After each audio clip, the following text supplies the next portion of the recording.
सभी के चहीते doctor APJ Abdul Kalam जी, जिन्हें हम पीपल्स प्रेसिडेंट और the missile man of India भी कहते हैं, उनका जीवन प्रेरणा का स्रोत है। और इनके आदर्शों को और करीब से जानने के लिए प्रसिद्ध पब्लिशर प्रभात प्रकाशन आपके लिए लाया है इनकी लिखी हुई लोकप्रिय किताबें, जैसे भारत भाग्य विधाता, अग्नि की उड़ान, वैज्ञानिक भारत, गाइडिंग सोल्स, हम होंगे कामयाब आदि। तो आज ही ऑर्डर करें Amazon, फ्लिपकार्ट या नजदीकी बुक स्टोर से, क्योंकि इनके बिना आपका बुक शेल्फ अधूरा है। डॉक्टर एपीजे अब्दुल कलाम भारत की सबसे प्रेरक हस्तियों में से एक हैं। एक वैज्ञानिक, विचारक, शिक्षक, लेखक और भारत के प्रथम नागरिक के रूप में उन्होंने विभिन्न क्षेत्रों में उल्लेखनीय सफलता हासिल की। इसके साथ ही एक विकसित भारत के सपने को साकार करने के संकल्प, लोगों के साथ संवाद की सीधे और सरल तरीके के साथ ही देशवासियों के प्रति अगाध प्रेम ने उन्हें कोटि कोटि भारतीयों का चहेता बना दिया था। क्या था उनके राष्ट्रपति पद से इस्तीफा देने के बाद का सफर? आइए जानते हैं आज की इस वीडियो में। तो नमस्कार, मैं कृतिका आप सभी का स्वागत करती हूँ प्रभात प्रकाशन के YouTube चैनल पर। नई दिल्ली में राजाजी मार्ग स्थित अपने घर पर विशाल अर्जुन वृक्ष के नीचे खड़े थे। सरकार ने उन्हें यह नया घर उस समय आवंटित किया जब उन्हें राष्ट्रपति कार्यालय से इस्तीफा दे दिया था, और अब यह उनकी पुस्तक के संकलन से भरा हुआ था, जहां पर आने जाने वाले आगंतुकों और बाग में चमेली व गुलाब की भीनी भीनी खुशबू भरी रहती थी। उन्हें हर सुबह सुबह और शाम के समय तोते व मोर की आवाजें उस समय सुनाई देती हैं जब वह बगीचे के बड़े बड़े बनाए गए अपने घोंसलों में आया या जाया करते थे। और यह सब कुछ इस शहर का एक हरा भरा हिस्सा था। एक सुबह वह खिड़की के पास खड़े थे और उन्हें वहां पर आने वाले अब तक के सभी अजीब आगंतुक को देखा। उन्हें सावधानी से उसको देखा और जब उसे पहचाना तो पाया कि वह धनेश पक्षी था।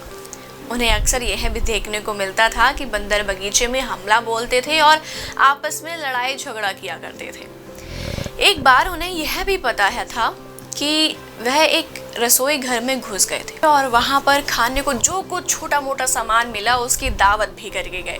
यह सभी कुछ उनके दिन भर के काम काज उतार चढ़ाव का हिस्सा था। शायद अब उनकी दिनचर्या पहले की अपेक्षा अधिक व्यस्त रहने लगी थी और सप्ताह के अधिकतर दिन में देश के विभिन्न भागों और विदेशों की यात्रा किया करते थे, जिस दौरान वह स्कूल कॉलेजों में विद्यार्थियों, सम्मेलनों एवं कॉन्फ्रेंस में और लेक्चर्स के लिए आए आमंत्रणों पर युवाओं के साथ एपीजे अब्दुल कलाम संवाद किया करते थे। उन्हें देश भर के विभिन्न शहरों में स्थित आईआईटी और आईआईएम जैसे संस्थानों में नियमित तौर से पढ़ाने के लिए बुलाया जाता था। उन्हें बहुत सी पुस्तकों को भी लिखा था और हर पुस्तक के प्रकाशित होने पर उन्हें ऐसा महसूस होता था जैसे उन्होंने पूरे संसार को आशा और ज्ञान का एक संदेश भेज दिया हो। अब भी वह मिलने वाले हर इंसान से कुछ न कुछ सीखते हैं और इस दौरान उनके देश के लिए प्यार पहले से और ज्यादा बढ़ गया था।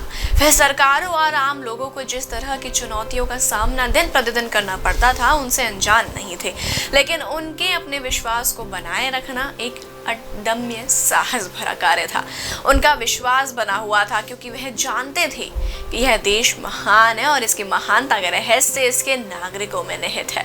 वह जानते थे कि अगर हमारे संसाधनों और क्षमताओं का समझदारी व सूझबूझ के साथ प्रबंधन किया जाए तो वह हमारी आशाओं और उम्मीदों का सबसे बड़ा व मजबूत सहारा बन सकता है। वह यह भी जानते थे कि वह साहसी नई नई खोज करने वाले लोग हैं और यह संसार एक बेहतर स्थान तभी बन सकता है जब वह अपनी क्षमताओं की पहचान कर ले। उनके जीवन की कहानी इस देश की कहानी के साथ लिपटी हुई है और इस राह पर आगे बढ़ते हुए वह इस देश के लाखों बच्चों से मिले जो भिन्न भिन्न परिस्थितियों में रहते थे। उन्हें भी लाखों की संख्या में मिलने वाले दिमाग ने कुछ ना कुछ तो सिखा ही दिया। इस पुस्तक को केवल उनकी कहानी बताने के लिए नहीं लिखा गया था। वे चाहते थे कि इसे पढ़ने वाले हर युवा व युवती सोचे कि यह कहानी उसकी भी कहानी है, इसलिए वह इस पुस्तक का अंत कुछ शब्दों के साथ करना चाहते थे जिनके बारे में उनका मानना था कि वह हर युवा के लिए उपयोगी सीख साबित होंगे। इस देश के युवा उनके भविष्य की आवाज़ है। वही वे लोग हैं जो अग्नि के पंखों सपनों को वास्तविकता में बदलेंगे, साथ आकाश में उड़ान भरेंगे और जीवन में लक्ष्य प्राप्त करेंगे। किसी भी सफल उपक्रम और हर प्रेरणादायक करियर के पीछे आपका एक निर्भीक लक्ष्य होता है जिसे जीवन के शुरुआती दिनों में तय किया गया होता है। जीवन में लक्ष्य क्या होना हमारे जीवन के हर कार्य को एक उद्देश्य और हर परिणाम को अनुकूलन बना देता है। उनका मानना था कि हमें निरंतर ज्ञान अर्जित करते रहना चाहिए। जीवन में लक्ष्य का होना तब तक अपूर्ण है जब तक आप उस लक्ष्य को प्राप्त करने के लिए जिस ज्ञान की आवश्यकता है उसे प्राप्त नहीं कर लेते। यह आपका कर्तव्य है कि आपको स्कूल या कॉलेज में जिन संसाधनों, लोगों या नेटवर्क्स को उपलब्ध करवाया जाता है उसका बेहतर से बेहतर उपयोग उस ज्ञान को अर्जित करने के लिए करें जिसकी आवश्यकता आपको अपने निर्धारित लक्ष्य की ओर बढ़ाने के लिए दी जाती है। ज्ञान आपको महान बनाता है और जीवन की कठिन मिशन को पूरा करने में मददगार भी साबित होता है। कठिन परिश्रम जीवन में अपने तय किए गए महान लक्ष्य को प्राप्त करने के लिए बहुत कठिन परिश्रम करना चाहिए।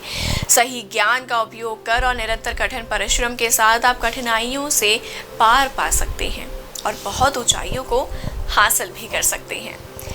असफलताओं से निपटना कठिन मिशन के साथ कठिन चुनौतियां भी आती हैं जिसके चलते कभी कभी आपको अस्थायी असफलता देखनी पड़ सकती है।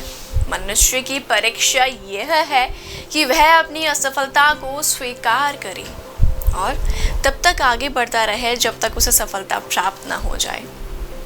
असफलताओं से निपटना नेतृत्व का सत्व है। वह कार्य जो आनंद की ओर अग्रसर करे। आपके मार्ग में जो भी चुनौतियां आती हैं उनका सामना अवश्य करें, लेकिन उस एक कार्य की भी तलाश करें जो आपको आनंद दे। उनसे आपको समझना चाहिए जब हमने अपने पहले स्वदेशी सैटेलाइट व्हीकल्स SLV-3 को सन 1980 के दशक में लॉन्च किया तो उसने बहुत ज़्यादा खुशी APJ को मिली थी। जब 1989 में अग्नि अपने 2000 किलोमीटर के लक्ष्य तक पहुंचा तो उससे उन्हें अलग तरह की खुशी मिली थी। उनकी टीम ने सन 1998 में पोखरण के मरुस्थल में अपने परमाणु हथियार का सफल परीक्षण किया तो उससे उन्हें बहुत खुशी मिली थी। जब उनकी टीम ने विजन 2020 डॉक्यूमेंट्स को उनके देश को आर्थिक तौर पर विकसित राष्ट्र में बदलने के लिए तैयार किया तो उन्हें बहुत खुशी मिली थी। लेकिन उन्हें आनंद किससे मिला? उनकी हैदराबाद स्थित एक अस्पताल की यात्रा के दौरान उन्होंने ऐसे बहुत से बच्चों को देखा जो पोलियो से ग्रस्त थे। वह एक कैलिपर के सहारे चलने की कोशिश कर रहे थे। इसका भार उनके पैर पर 4 किलो का था। NIMS के प्रोफेसर BN प्रसाद जो उस समय ऑर्थोपेडिक डिपार्टमेंट के प्रमुख थे के आग्रह पर उन्होंने अपनी अग्नि मिसाइल के दोस्तों से पूछा कि हम उस कंपोजिट मटेरियल जिसे अग्नि की हीट शील्ड के लिए उपयोग किया जाता है का उपयोग पोलियोग्रस्त लोगों के लिए कैलिपर बनाने के लिए क्यों नहीं कर सकते। उन्होंने तत्काल ही कहा कि यह तो संभव है। उन्होंने इस प्रोजेक्ट पर कुछ समय के लिए काम किया और बच्चों के लिए उस कैलिपर के साथ आए जिसका वजन 4 किलोग्राम के बजाय 400 ग्राम था। डॉक्टर्स ने इस नए वजन में उन हल्के कैलिपर को बच्चों के पैरों पर फिट करने में उनकी मदद की और वह जल्दी ही चलने भी लगे और यहाँ तक कि दौड़ भी लगाने लगे। इस हल्के वजन की डिवाइस जो उन्हें अस्पताल द्वारा दी गई थी के साथ यह भाग सकते थे, साइकिल चला सकते थे और काफ़ी सारी चीज़ें भी कर सकते थे जो करना उनके लिए काफ़ी संभव हो चुका था। बच्चों का दर्द दूर होते देखकर और उन्हें जो आज़ादी मिली थी उसके बारे में जानकर उन्हें जो आनंद की अनुभूति हुई उन्होंने उन्हें अपने जीवन को किसी भी उपलब्धि को प्राप्त करने के दौरान महसूस नहीं किया। अच्छी पुस्तकों को पढ़ें। पुस्तकें हमारे सबसे अच्छी साथी होती है। अच्छी पुस्तकों के संपर्क में आना और उसे अपने पास रखना वास्तव में जीवन भर के लिए मिलने वाली सफलता के समान होता है। जीवन भर के लिए मिलने वाली संपन्नता के समान होता है। कई बार उनका जन्म हमसे भी पहले हुआ होता है। वह हमारे जीवन यात्रा में हमारा मार्गदर्शन करती है और हमारे आगे की भी पीढ़ियों को अपना मार्गदर्शन देती है। अपने आप से प्रश्न करें, मुझे किस चीज़ के लिए याद रखा जाएगा? आपको अपने आप को विकसित करना होगा, अपने जीवन को आकार देना होगा और अपने आप से यह प्रश्न पूछे कि मुझे किस चीज़ के लिए याद रखा जाएगा। तो एक पेज पर लिखें। ऐसा संभव है कि वह पेज मानव इतिहास की पुस्तक में एक बहुत ही महत्वपूर्ण पन्ना बन जाए। आपको देश के इतिहास में उस एक पेज को बनाने के लिए याद रखा जाएगा, फिर चाहे वह पेज किसी खोज का हो, किसी नई खोज, किसी डिस्कवरी, किसी सामाजिक बदलाव लाने का पेज हो या गरीबी हटाने का पेज हो, अथवा फिर एक आवाज को तरसते लोगों को अन्याय के खिलाफ लड़ने के लिए आवाज देने का पेज हो, या फिर देश के नागरिकों को अच्छा शासन देने का पेज क्यों ना हो। तो यह थी आज की वीडियो, यानी एपीजे की कहानी के बारे में। अगर आप उनसे जुड़ी कुछ महत्वपूर्ण कहानियों को सुनना चाहते हैं या पढ़ना चाहते हैं तो जरूर पढ़िए प्रभात प्रकाशन द्वारा प्रकाशित पुस्तक अग्नि की उड़ान। इसी के साथ my life, the guiding light, मेरा भारत, कलाम का बचपन, कलाम को सलाम, मेरी जीवन यात्रा, मिशन इंडिया के साथ अन्य सभी किताबें।